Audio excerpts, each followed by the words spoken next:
Have you ever wanted to learn how to make your very own home renders?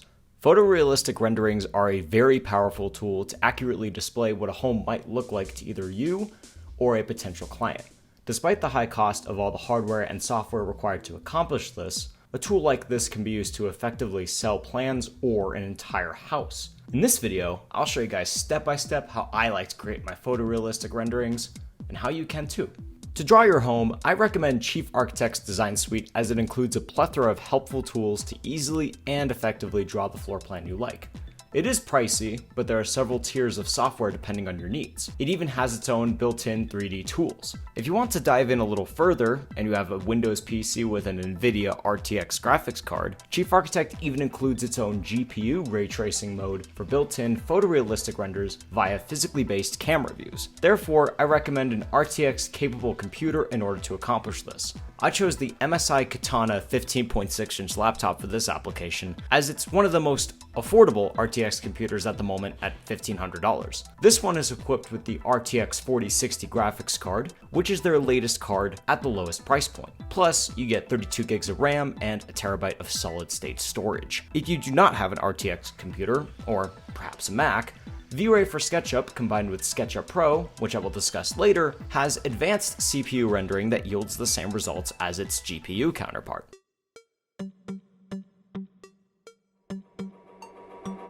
I usually start my renders by first drawing a floor plan. I won't go extremely in depth with floor plans in this video, as this part is mostly up to the designer, but stay tuned for future videos about the various floor plans that I like to draw. Chief Architect makes drawing floor plans relatively easy. However, one thing I would like to point out is to make sure the dimensions for walls, windows, doors, the roof lines, etc. are all correct before rendering. This is because we can send this model out of the program later, and this will be extremely difficult to correct later on. At this point, I will texture the house with materials from the Diamond Coat library, specifically for lap siding and board and bat. However, feel free to choose what you think is best. I also recommend drawing board and bat manually, as opposed to a simple texture, using a wall material region if applicable to your design. First, create an elevation using the elevation tool and go to the wall material region tool. Here, drag and drop a bat-shaped rectangle. Edit the layers inside so that it's just one material at your desired thickness, and make sure to uncheck the cut through wall option. Then select the bat again and resize by clicking on the red handles and then entering your desired width of the bat. Make sure to adjust the height too.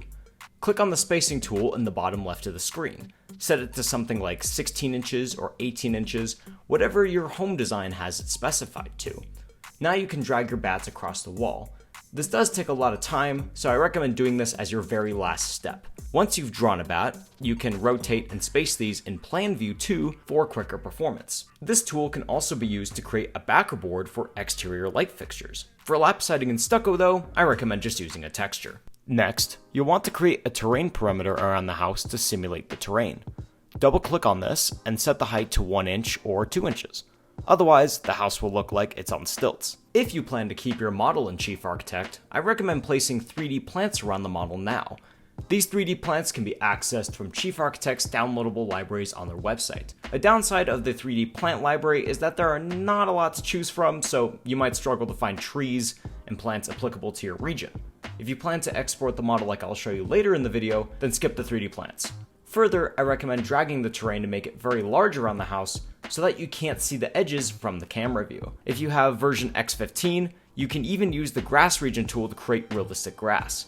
There's also a feature to artificially extend the ground to the horizon in the camera view settings, though this feature will not convey outside of Chief Architect. If you want to render in Chief Architect on your NVIDIA RTX enabled computer, the next step is to add a north pointer and a sun angle. These add further realism to your renders, as these can be correctly indicative of the location of your actual house. You can input actual longitude, latitude, date, and time to accurately represent the shadows. The north pointer is pretty self-explanatory, but clicking and dragging it into your plan helps to correctly show where the shadows need to be so that it represents what it'll look like in real life. If you choose to do an interior render or nighttime render, you will want to keep your model in Chief Architect as it retains the intelligence behind actual light fixtures. They are fully customizable and adjustable here. Now it's time to do the built-in rendering. First, go to the full camera and drag where you want your camera to go. it'll automatically show you your view, which you can then adjust with the sidebar controls. If you go back to the plan view and select the camera, there are several options. First, I recommend saving the camera. Then open the object to modify properties such as the field of view and background. The background will help to fade out the edge on the back. If you want to import a custom background, go to File, Import, Import Backdrop. You can then quote-unquote paint the background with your image. Adjust these to your liking. Now go back to your camera view. Click on the house icon that looks like this. Next, you'll want to click on Physically Based. Now, notice how it begins to instantly ray trace in real time. You might notice your computer fan spin up at this time, but this is supposed to happen. Now we have a photorealistic render right within the program. What's awesome about this is that we can still move the camera view and adjust items to our liking. Further, we can even go inside the structure if we want. If you are ready to export this picture, go to File, Export, Export Picture. A dialog window will pop up. Make sure to check Current Window Size, then make sure the aspect ratio of the viewport is retained to avoid any stretched or distorted imagery. If you need a specific aspect ratio, as most people will, I recommend going with the correct number on either the width or the height, then using photo editing software to crop to the resolution you desire. Now you can export your photo. This can take 15 to 30 minutes for the picture to process, depending on your selected resolution. Once this is done, you now have a photorealistic rendering that will accurately depict what the structure will look like. However, you can make your renders even more realistic. Purchase a SketchUp Pro subscription for $349 a year and a Chaos V-Ray for SketchUp subscription, which varies, and you will have the absolute best photorealistic renders for you and your clients. Even though this package is expensive and subscription-based, this might be worth it to designers for marketing purposes. The key advantages to V-Ray over Chief Architect are CPU compatibility, faster render time, more camera settings, improved plants, and more advanced textures. However, the main disadvantage is that you lose the ability to edit the plan here. This section will show you the basics of V-Ray for SketchUp. First, it's important to know that V-Ray is an extension for various 3D modeling programs, but SketchUp is the most cost-effective for our case. Plus, Chief Architect and SketchUp share model files in common, such as .3ds. On my particular computer, I have noticed that SketchUp Pro likes to crash if it gets overwhelmed. Therefore, I recommend saving by using the Ctrl-S or Command-S on a Mac shortcut as frequently as possible, especially when moving lots of 3D geometry. When you export your Chief Architect 3D model to SketchUp, you'll want to go into a 3D view. Then you will click on File, Export, Export 3D Model, 3ds. This is the only 3D extension that will export to SketchUp with all of your textures intact. Create a separate folder on your computer to hold this file, as all of the texture files will also go in the same directory. Click Export, and within a few minutes it should be successful. If not, there may be too many surfaces in the model. If I ever have this issue, I can usually fix this by removing the interior through creating a duplicate file, or I remove high poly count models, such as appliances or vehicles. Sometimes the file will export successfully without the high surface count models. Once this is finished, open SketchUp. By this point, you'll probably want to install the V-Ray extension, which is extremely easy to install. Once you've purchased the subscription or signed up for the free trial, the setup wizard will guide you through the process of installing it into SketchUp. After this, you will see the V-Ray tools in the SketchUp window. You can reposition these to your liking for your workflow. Before we dive into the capabilities of V-Ray, let's import the 3D model we just exported from Chief Architect. To do this, go to File, Import. Scroll to the 3ds file we just created. Double-click it to begin the import process. It may show a couple errors pertaining to surfaces and textures. If this happens, click Close. Your Move tool will activate as the model loads in. Move it to where you want it and click to place it. The model has a lot of triangles in the faces, as you might notice right away, but this will not be visible at all in the render. Make sure to delete the 2D figure included in the SketchUp model too. What we want to do now is use the Chaos Cosmos library packaged with V-Ray to get this model properly render ready. Go to the asset editor, which resembles a circle with a little V inside of it. Here you should see a list of materials in the model. You may have to update it by manually adding a V-Ray asset to get them to load, but it works just fine. You'll want to take your ground texture, glass texture, concrete texture, and possibly even your road texture, and replace them with Chaos provided ones. This, from my experience, provides more realism in the rendering. In my model, the glass is called Glass Standard from Chief Architect. right-click and select Objects in Scene. You'll see a little blue pattern show up on the objects that you have selected. Click on the arrow to the left of the material browser, then select Browse Materials in Cosmos. On top, search for glass. Scroll down to glass crystal. This one fits best for this project, but feel free to use whatever materials you feel are best. Click on the material, then click Import. In your material library, it'll appear on the very bottom as a V-Ray material. Right-click and select Apply to Selection.